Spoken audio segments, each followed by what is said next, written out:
Hello student, स्वागत है आपका हमारे यूट्यूब चैनल अभी रॉय पीसीएम क्लासेस में। तो स्टूडेंट, आज फिर फिजिक्स विषय के अंतर्गत एक मोस्ट इंपॉर्टेंट टॉपिक लेके चल रहे हैं, जो कि बहुत ही इंपॉर्टेंट टॉपिक है, जो बोर्ड एग्जाम में कई बार पूछा जाता है। आज जो हम पढ़ने वाले हैं वो पढ़ने वाले हैं वायु सावर्त का नियम। यानी वायु सावर्त नियम होता क्या है, उसका व्यंजक क्या होता है चुंबकीय क्षेत्र के लिए, उसके बारे में हम पढ़ने वाले हैं। ठीक है स्टूडेंट, तो ये कई बार ये बोर्ड एग्जाम में पूछा गया है, इसलिए इस क्वेश्चन को आप जरूर तैयार करके जाएं, क्योंकि ये आने वाले बोर्ड के लिए बहुत ही इंपॉर्टेंट क्वेश्चन है। ठीक है स्टूडेंट, तो बने रहिए वीडियो के एंड तक। यदि चैनल पे नए हों तो चैनल को सब्सक्राइब कर लें, बेल आइकन को प्रेस कर ऑल पे जाकर के क्लिक कर दें, ताकि आने वाली वीडियो की नोटिफिकेशन आपको मिलती रहे। तो चलते स्टूडेंट स्टार्ट करते हैं। तो चलिए स्टूडेंट, धारावाही चालक के कारण उत्पन्न चुंबकीय क्षेत्र अर्थात वायु सावर्त का नियम, वायु सावर्त लॉ। ठीक है नी, वायु सावर्त लॉ क्या होता है उसके बारे में पढ़ेंगे हम इसमें। तो वायु सावर्त का नियम पढ़ने से पहले मैं आपको बता दूं कि एक वैज्ञानिक थे जिनका नाम था ऑस्टीड। क्या नाम था उनका? ऑस्टीड नाम था। ऑस्टीड वैज्ञानिक ने अपने प्रयोग से ये बताया कि जब किसी चालक में धारा प्रवाहित की जाती है, तो धारा प्रवाहित करने से चालक के चारों तरफ एक चुंबकीय क्षेत्र उत्पन्न हो जाता है। क्या क्या हो जाता है? चुंबकीय क्षेत्र उत्पन्न हो जाता है। ये किसने बताया था? ऑस्टीड ने बताया था कि जब किसी चालक में धारा प्रवाहित की जाती है, तो धारा प्रवाहित करने से चालक के चारों तरफ एक चुंबकीय क्षेत्र उत्पन्न हो जाता है। ठीक है स्टूडेंट, तो इसी के संदर्भ में वायो और सावर्ट ने मिलकर के अपना एक नियम दिया, अपना एक व्यंजक दिया। उन्होंने बताया कि ये जो चुंबकीय क्षेत्र है वो निम्न कारकों पर निर्भर करता है। उन्होंने अपने प्रयोग से बताया था, वायो और सावर्ट ने। इन्होंने क्या किया था, इनके सिद्धांत के आधार पर अपना एक नियम दिया, जिसको इन्होंने वायो सावर्ट नियम कहा। क्या कहा? वायो सावर्ट नियम। तो स्टूडेंट, ऑस्टेड के अनुसार जब किसी चालक में धारा प्रवाहित की जाती है, तो चालक के चारों ओर एक चुंबकीय क्षेत्र उत्पन्न हो जाता है। क्या हो जाता है? एक चुंबकीय क्षेत्र उत्पन्न हो जाता है। ये किसने बताया था? ऑस्टेड ने बताया था। किसने बताया था? ऑस्टेड ने बताया था। परंतु वायो और सावर्ट ने क्या किया, इसी इन्हीं के प्रयोग को लेकर के, इन्हीं के प्रयोग को लेकर इन्होंने अपना एक नियम दे दिया, जिसको वायो सावर्ट नियम कहा। इन्होंने क्या किया, जिसके संबंध में वायो तथा सावर्ट ने अपना एक व्यंजक दिया, जिसे वायो सावर्ट नियम कहा गया। क्या कहा गया? वायो सावर्ट नियम कहा गया स्टूडेंट। ठीक है स्टूडेंट, तो यानी कि ऑस्टेड ने तो बताया था कि यानी कि चालक में जब हम धारा प्रवाहित करते हैं, तो धारा प्रवाहित करने से उसके चारों तरफ एक चुंबकीय क्षेत्र होता है। परंतु इस चुंबकीय क्षेत्र के संबंध में वायो और सावर्ट ने अपना भी एक नियम दे दिया। उन्होंने अपना एक व्यंजक दिया कि ये चुंबकीय क्षेत्र होता है वो कितना होता है, उसके संबंध में इन्होंने अपना एक नियम दिया था। ठीक है स्टूडेंट, तो उसको कहा गया वायो और सावर्ट नियम। तो वायो सावर्ट नियम क्या होता है, अब चलते हैं वायो सावर्ट के नियम के। तो यहाँ पर उन्होंने क्या किया कि एक चालक तार लिया। क्या लिया? एक चालक तार। एक जब चालक तार लिया, उस चालक तार में धारा प्रवाहित की, परिमित लंबाई का एक चालक तार लिया, उसमें धारा प्रवाहित की। उन्होंने एक अल्पांश लिया तार पर, और उस अल्पांश के कारण एक चुंबकीय क्षेत्र ज्ञात कर किया। किस बिंदु पर? बिंदु पी पर। और ये दूरी कितनी थी? आर। डीएल दूरी, मतलब अल्पांश से जो दूरी थी बिंदु पी की, वो कितनी थी? आर। तो यहाँ से अल्पांश लिया है, तो चुंबकीय क्षेत्र भी छोटा सा होगा, यानी कि डीवी। ठीक है स्टूडेंट, किस कोण पर था ये बिंदु पी? तो यहाँ पर मिलाने वाली रेखा जो थी वो थीटा कोण पे थी। किस पे थी? थीटा कोण पर। ये अल्पांश और इस बिंदु जो चुंबकीय क्षेत्र हमें ज्ञात करना है, उसके मध्य बनने वाला कोण कितना था? थीटा। इस पर इन्होंने क्या किया? चुंबकीय क्षेत्र ज्ञात किया। क्या ज्ञात किया? चुंबकीय क्षेत्र ज्ञात किया। तो इन्होंने बताया था कि अल्पांश के कारण उत्पन्न चुंबकीय क्षेत्र जो डीवी है, वो निम्न कारकों पर निर्भर करता है। निम्न कारकों पर निर्भर करता है। ठीक है नी, तो चलिए थोड़ा सा इसकी थ्योरी लिख लेते हैं, तब आगे की तरफ करते हैं। चलिए स्टूडेंट, बायो सावर्ट के नियमानुसार जब किसी चालक में धारा प्रवाहित की जाती है, तो चालक के चारों ओर एक चुंबकीय क्षेत्र उत्पन्न हो जाता है, जो निम्न कारकों पर निर्भर करता है। निम्न कारकों पर निर्भर करता है। यहाँ के एक चालक तार लिया, तो उन्होंने एक चालक तार लिया एक्स वाई। तो यहाँ पर जो एक्स और वाई है वो क्या है? एक चालक तार, चालक तार है। ठीक है नी, चालक तार। एक एक्स वाई चालक तार लिया, जिस पर क्या किया? डी एल अल्पांश लिया। क्या लिया? अल्पांश। एक अल्पांश लिया, डी एल अल्पांश। इस डी एल अल्पांश से आर दूरी पर एक बिंदु पी लिया। एक्स वाई एक चालक तार लिया, जिस पर एक अल्पांश डी एल लिया। ठीक है नी, अल्पांश लिया, और इस अल्पांश से आर दूरी पर एक बिंदु पी लिया। ठीक है नी, क्या लिया? एक बिंदु पी। इस बिंदु पी पर क्या करना है? चुंबकीय क्षेत्र ज्ञात करना है। तो यहाँ पर डीवी क्या था? एक ये चुंबकीय क्षेत्र। ये क्या है तुम्हारा? चुंबकीय क्षेत्र। ये चुंबकीय क्षेत्र है। ठीक है स्टूडेंट, तो ये चुंबकीय क्षेत्र ज्ञात करना है। तो ये जो अल्पांश हमने यहाँ पे माना है, इस अल्पांश के कारण इस पर जो चुंबकीय क्षेत्र जो है डीवी, वो निम्न कारकों पर निर्भर करता है। इन्होंने ये बताया था, ठीक है नी। तो अल्पांश डीएल के कारण उत्पन्न चुंबकीय क्षेत्र निम्न कारकों पर क्या करता है, निर्भर करता है।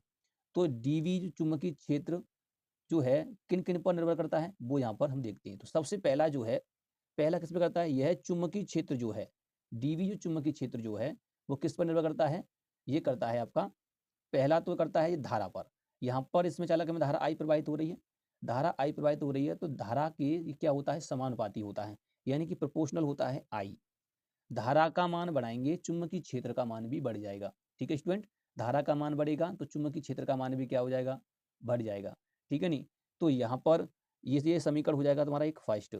दूसरा इन्होंने क्या बताया था, किस पर निर्भर करता है, दूसरा निर्भर करता है डीवी चुंबकीय क्षेत्र जो है प्रोपोर्शनल होता है इस अल्पांश की, किसके, अल्पांश की, डीएल की, यानी कि तार की जितनी लंबाई होगी उसके कारण उतना ही चुंबकीय क्षेत्र होगा।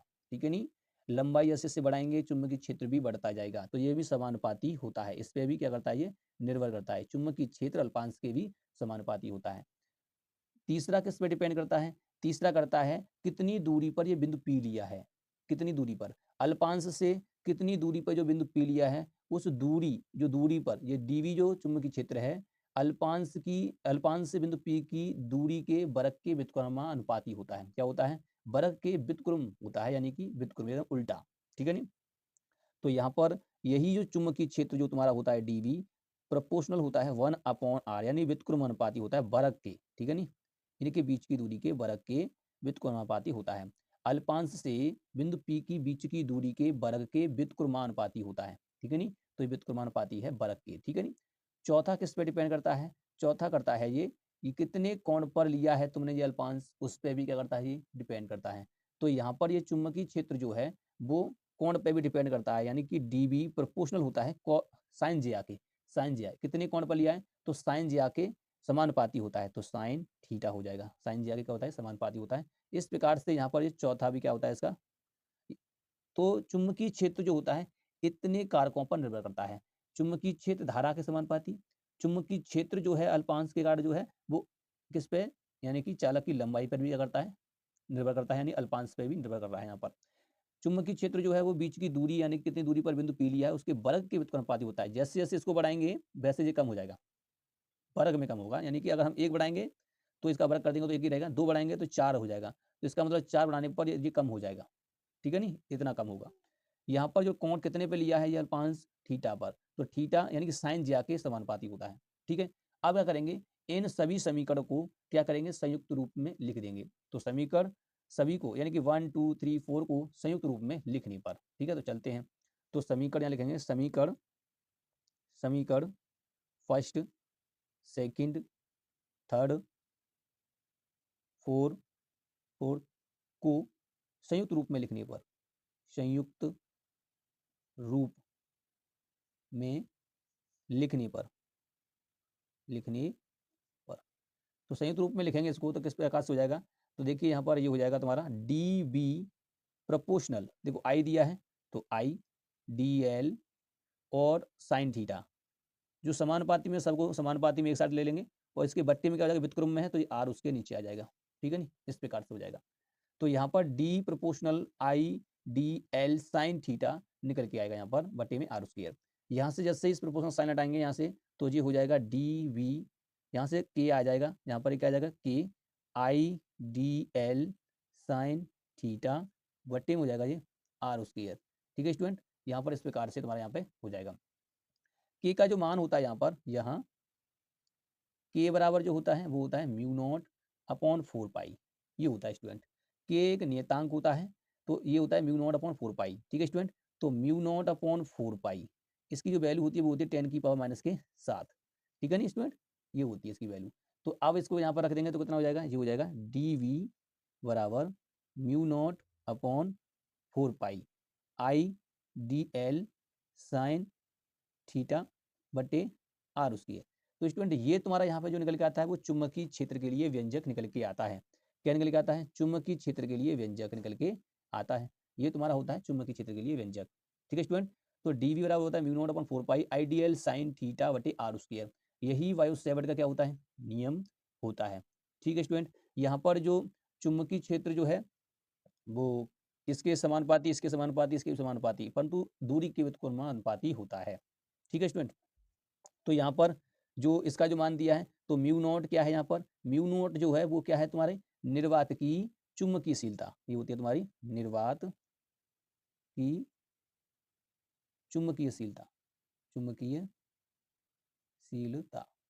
ठीक है नी, जिसका जो वैल्यू होती है वो कितनी होती है, वो होती है 4 पाई इंटू 10 की पावर माइनस के 7। क्या होती है, 4 पाई इंटू 10 की पावर माइनस के 7।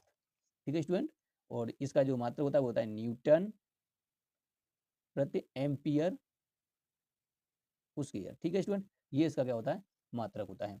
तो ये होती है निर्वात की चुंबकीयशीलता, तो और ये होता है इसका फॉर्मूला स्टूडेंट। ठीक है, तो ये है तुम्हारा वायु सेवर्ट का नियम, जो कि बोर्ड एग्जाम में पूछा जाता है, कि बोर्ड के पूछता है कि वायु सेवर्ट का नियम क्या होता है, यानी धारावाही चालिका उत्पन्न चुंबकीय क्षेत्र कितना होता है, उसके लिए एक व्यंजक ज्ञात कीजिए। ठीक है, तो इस प्रकार से हम यहाँ पर करते हैं। तो उम्मीद करता हूँ आपको समझ में आ चुका होगा। यदि वीडियो पसंद आई हो तो लाइक करें, शेयर करें, चैनल को सब्सक्राइब कर बेल आइकन को प्रेस जरूर कर दें, ताकि आने वाले वीडियो की नोटिफिकेशन आपको मिलती रहे। अब मिलते हैं नेक्स्ट वीडियो में, तब तक के लिए जय हिंद।